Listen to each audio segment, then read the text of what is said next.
Hello, Goldschmidt attendees, and welcome back to another exciting broadcast of Goldschmidt TV, where we bring you the latest and greatest from the world of geochemistry. I'm your host, Greg Komarovsky, and today we have an incredible lineup of content that's sure to inspire and inform. Coming up on today's program.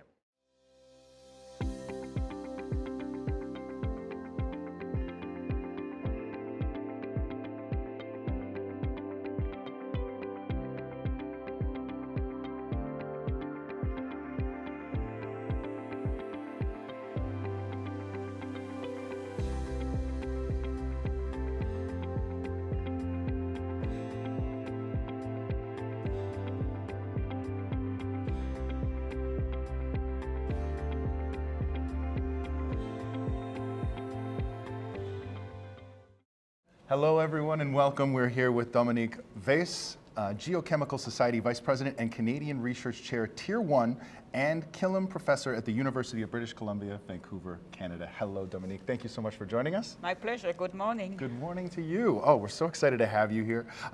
Let's get right to it. In your opinion, what are the key aspects that make the Goldschmidt Meeting an essential gathering for geochemists and earth scientists alike? There are many key aspects, and I'll answer with a facetious answer, as I always do. Okay. I organized Goldschmidt in Vancouver in 2008. That was a crazy undertaking because at the time everything was on the shoulder of the local organizer. It was about 2,000 people. It was an amazing event, completely exhausting, but very, very exciting. And that's what makes the Goldschmidt conference so great. You meet colleagues you haven't seen for many years. You meet colleagues you saw the week before, and you hear the forefront of science. There are a lot of activities. The plenaries are always outstanding events. The early career events are getting better and better. Last night we were at the Buddy Guy's Legend. Oh, excellent. And Buddy Guy came on stage. Oh, what a day. That's a special day. That was more than a special day. It's a special everything. Oh, that's excellent. And everybody was completely happy. So it's a fun place to come. Obviously, it's very busy, very long days, starting early, finishing late. But it's worth the effort. Absolutely. We've had a couple of other individuals tell us that it's a wonderful place for collaboration. Yes. Well, you go to science talk, you hear your colleagues, that might give you ideas, or you exchange, or you have some critical samples and somebody else is applying a different technique and is interested in doing it on your samples. I haven't felt the Goldschmidt conference to be as competitive as some other conferences. It's a fun community, sometimes challenging. You know, people ask you tough questions and they challenge you, but that's what makes things move forward. Dominique, thank you so much. Merci bien for your time, and have a great rest of your time here at the Goldschmidt Meeting.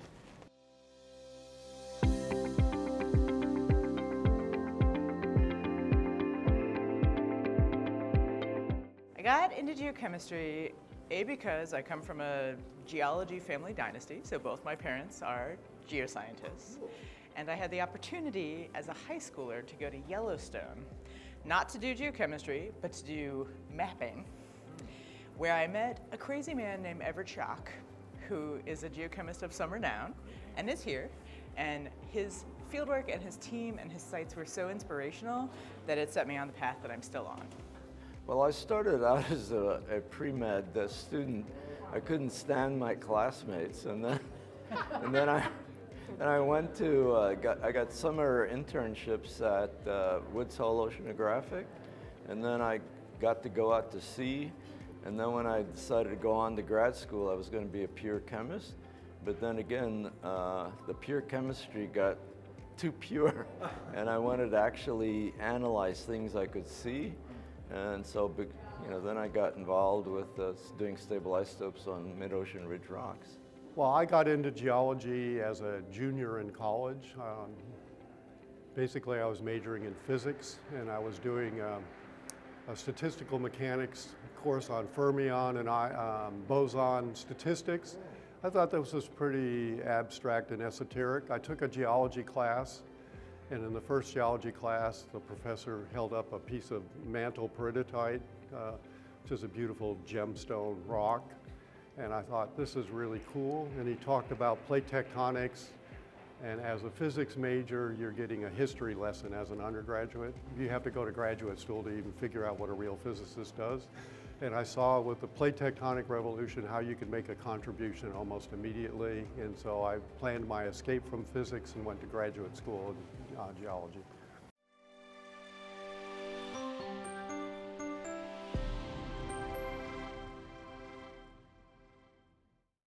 From studying ancient artifacts using cutting-edge isotopic methods to exploring the critical metals that are essential to our future, EMAC's research is as diverse as it is impactful. Their state-of-the-art facilities and world-renowned researchers are making waves in the scientific community, and we're excited to give you an exclusive look into their work. So, stay tuned as we dive into the fascinating world of EMAC and discover how they're helping to unlock the secrets of the Earth one element at a time. The Earth Materials and Archaeometry Center's mission is to foster research focusing on societal needs. There are basically three key areas of research at the center. One's on critical metals research, one is on the rise and fall of civilizations, and the third is the impact of climate on ancient human populations and animals, including dinosaurs. Critical metals are important because we are transitioning from a fossil fuel-based energy society to a more green energy society. These critical metals are generally associated with some kind of technology industry or manufacturing industry. Our research at the center so far has concentrated on critical metals such as uranium, lithium, and rare earth elements, and beryllium. And we work with several industry partners to explore and develop techniques for the exploration of these critical metals. EMAC's interdisciplinary research transcends the boundaries of one specific discipline. We can rely on the expertise of our members, which have backgrounds in biology, chemistry, archaeology, geology, and material science. We are not bound to ask very specific questions. We can ask really broad scientific questions that transcend all of these different disciplines. My research program is focused on biomineralization, so the development, the evolution, and the ecology of hard tissues such as bones and teeth. In EMAC, we examine fossils at a microstructural, even a nanostructural level, and at a geochemical level in order to try to understand what the lives of these animals were like millions of years ago. So by understanding how animals lived in the past in a world that was very different from the world today, we can actually use that information to predict what might happen in the future. Once the planet is continuously changing, we can try to predict how humans and other animals will react to those environmental and climate changes. My work intersects with that of Dr. Julia Gamble, who looks at human populations and medieval populations and indicators of stress or how past environmental changes might have affected those populations. So with an understanding of what's going on in humans, we can actually apply that information even farther back into the fossil record to look at what types of stressors might have been affecting animals that were millions of years old, around way before humans appeared. Biological anthropology is necessarily interdisciplinary in nature. I'm a human osteologist, a dental anthropologist, and a bioarchaeologist. And this means I study the human skeleton with a focus on dental microscopy, looking at teeth under a microscope. And I study these from the archaeological context. So I integrate what the archaeology can tell us about the environment people were living in. So without an interdisciplinary approach, biological anthropology would be really limited in its scope. The facilities at EMAC provide both improved microscopic capacity and also the capacity for chemical analyses that allows me to better understand those structures. And so not only are the analytical capacities here, but the expertise, the collaborations are really fruitful in cross-pollinating ideas and knowledge and allowing us to look at these questions in entirely new ways. The objectives of EMAC and archaeology largely surround the physical and chemical traces of human behavior. That's effectively what we want to do. We want to take a look into the environment and objects that were created by people and extract as much information as possible. Ceramic technology is an interesting technology because it's been around for at least 30,000 years. But in the last 30 years, there's been a greater interest in trying to understand the technological style, or how things are made, the very specific ways things are made. And in order to do that, we actually need more than archaeology can tell. We need more than the object's appearance can tell us. We need to actually get into the object itself. Archaeology, I think, is an inherently interdisciplinary approach to the past. It has to be, because we have to understand, or attempt to understand, everything. And that's the real exciting part about this center, is that we finally have kind of a formal envelope to put all of us, rather than us wandering about in science trying to answer questions.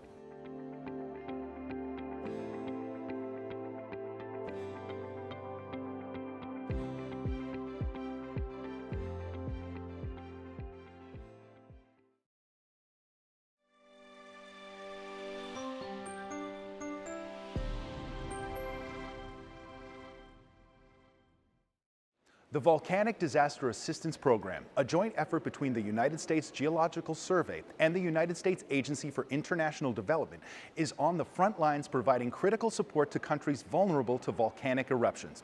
Their work not only involves monitoring and early warning systems, but also helping communities prepare, respond, and recover from these potentially devastating events. From volcanic hotspots around the world to the latest in disaster preparedness, you won't want to miss this.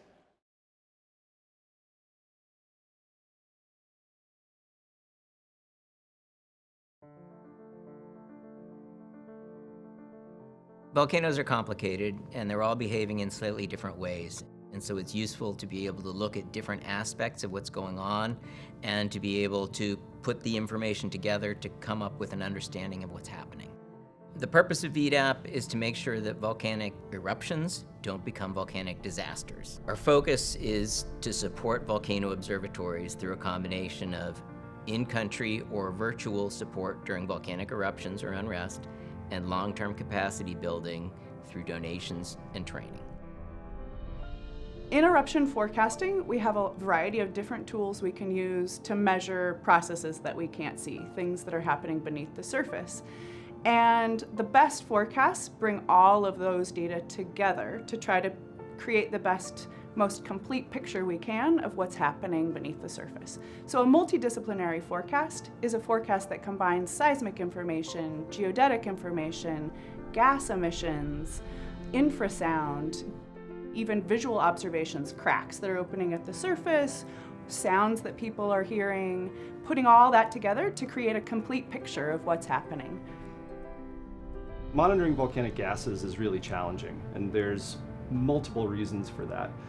The goal is to have something that's small, relatively inexpensive, that doesn't take a lot of power, that is going to give you data with high analytical quality, that's also going to survive in some of the harshest environments on Earth. So our volcanoes tend to be 10,000 feet tall, covered in snow and ice, and very inhospitable and difficult to get to. And so what we did is we built a lot of automation into our instruments. And so, for example, our instruments, we deploy them with full meteorological stations, so we understand the wind direction and how that might influence the gases that are being transported to the stations. We also deploy them with standard gases. And so rather than a technician having to go up and check that all the sensors are working, it does it automatically once a month. And so we leverage that technology in order to get data that is objectively of high quality, and it also reduces the manual workload on our small staff. I've been working in Indonesia for about a decade now, and I've helped our counterparts there implement volcanic gas monitoring at a number of very active volcanoes. At Sinabung, we found that gas emissions decreased in the days leading up to explosive events. We attributed that decrease to a sealing of the conduit, which led to pressurization and eventually explosion. And we were able to use that information, the decrease in gas emissions, to develop a probabilistic forecast for an explosion occurring on any given day. Since the geochemical monitoring techniques are relatively new, there's a lot of need for assistance with not only instrumentation, but also expertise on how to use the instruments and data interpretation. VDAP has generous support from USAID, which allows us to help our partners in implementing these types of monitoring techniques for geochemical processes. And so besides donating instruments to our partners, we also sponsor workshops and organize those where we bring together volcanic gas geochemists from all over the world to train on instrumentation and also talk about data interpretation and how to use these data in conceptual models and eruption forecasts. One of the ways that we assist the community is to try and develop good protocols for the entire volcano community in all countries. And we can bring them together and we can talk about what's the best way to report data, how do we communicate our findings with the public, what's the best protocols to have in the case of a crisis. We can work on alarming software. So all sorts of things that we can do as a community that benefits everybody.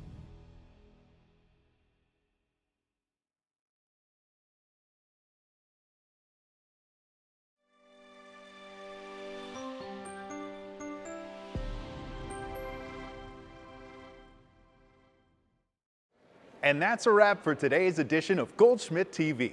We've had an incredible lineup of interviews, insights, and stories from around the world of geochemistry. And we couldn't have done it without the amazing contributions from our event leaders, experts, and of course, you, the attendees.